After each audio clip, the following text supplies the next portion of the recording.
વાત કરેલી એસજેવીને તો ત્યાં તેમણે 2000 શેર્સ 28 રૂપિયાના ભાવે ખરીદ્યા છે અને વેદાંતાના 10 રૂપિયાના ભાવે તેમણે શેર્સ ખરીદ્યા છે અને હવે ખાસ કરીને પૂછી રહ્યા છે કે ક્યારે નીકળવું, કઈ રીતે તમે જોઈ રહ્યા છો? ખાસ કરીને નીરવજી, આ 3 કાઉન્ટર જે તેમણે પસંદ કર્યા છે, એસજેવીએન છે, જીએસએફસી છે, વેદાંતા છે, હોલ્ડ કરવાની સલાહ રહેશે? કારણ કે સારો એવો નફો અત્યારે તેમને થતો દેખાઈ રહ્યો છે ત્રણેય કાઉન્ટરમાં અને લોંગ ટર્મ ખરીદારી તેમણે કરીને રાખી છે.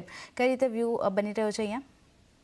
તો અગર હું જીએસએફસીની વાત કરું તો અત્યારે અરાઉન્ડ 200 રૂપિયા ચાલી રહ્યો છે. GSFC basically Gujarat state fertilizer almost એમને કહ્યું 10-20 વર્ષથી હોલ્ડ કરી રહ્યા છે. 71ની ખરીદી છે, સારો એવો પ્રોફિટ છે. ઉપરમાં આ સ્ટોક ઓલમોસ્ટ 250-300 રૂપિયા જેવું ગયું હતું એન્ડ ત્યારબાદ લાસ્ટ 6 મહિનામાં એક સારો એવો કરેક્શન થયો છે. બટ અત્યારે ઓવરઓલ જેમ આપણે મોન્સૂનને અપ્રોચ કરશું તો યુઝ્યુઅલી આ જે પર્ટિક્યુલર સ્પેસ છે ફર્ટિલાઇઝર્સ એન્ડ કેમિકલ્સ એ થોડી સાયક્લિકલ હોય છે યર ઓન યર બેસિસ પર. એટલે જ્યારે મોન્સૂન આવે ત્યારે થોડું પિકઅપ કરે છે.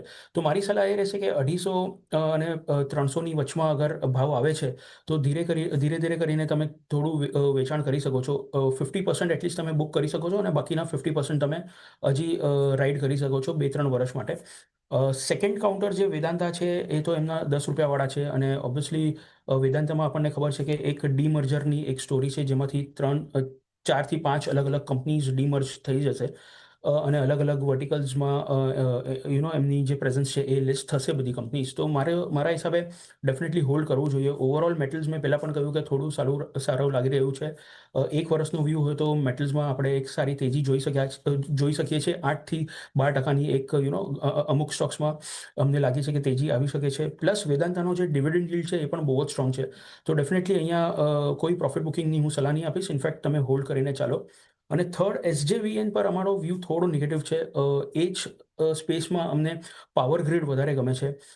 જેમ કે મેં જોયું કે એમના એસજેવીએન પણ નીચેના ભાવના ખરીદેલા છે.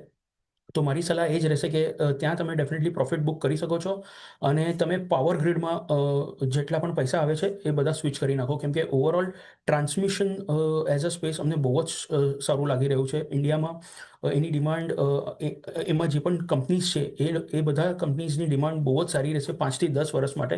એટલે એક મલ્ટીબેગર સ્ટોક બની શકે છે પાવર ગ્રીડ. અગેન તમે અગર જુઓ તો એનું પણ ડિવિડન્ડ yield બહુ જ સારું છે. FY25 માટે થોડું નબળું હતું ડિવિડન્ડ yield બિકોઝ કેપેક્સ સારું એવું કર્યું છે કંપનીએ ફાસ્ટ ગ્રોથ માટે. રિન્યુએબલ્સ તરફ જે આખો ફોકસ વધી રહ્યો છે. તો આવતા 3 થી 5 વર્ષમાં અગર આ તમે પાવર ગ્રીડ હોલ્ડ કરો છો તો તમારા સારા એવા પૈસા બની શકે છે અને અમને લાગે છે કે એસજીવીએન કરતાં તમારા વધારે પૈસા પાવર ગ્રીડમાં બનશે. તો ડેફિનેટલી આ સ્વિચ તમે કરી શકો છો. ઓકે, તો આ વ્યૂ આપણને 3 કાઉન્ટર માટે બનતો દેખાયો છે. જીએસએફસી તમે 50% પાર્શિયલ પ્રોફિટ બુક કરીને ચાલી શકો છો. સાથે એસજેવીએનમાંથી પ્રોફિટ બુક કરીને ચાલવાની સલાહ અને એ પૈસા તમે પાવર ગ્રીડમાં નાખીને કામકાજ કરો. અને વેદાંતા તો ક્લિયરલી 1 વર્ષ માટે હોલ્ડ કરીને ચાલવાની સલાહ બનતી દેખાઈ રહી છે. તો આ વ્યૂ 3 કાઉન્ટર માટે ધ્યાન રાખવાનું રહેશે. એ સાથે જ નીરવજી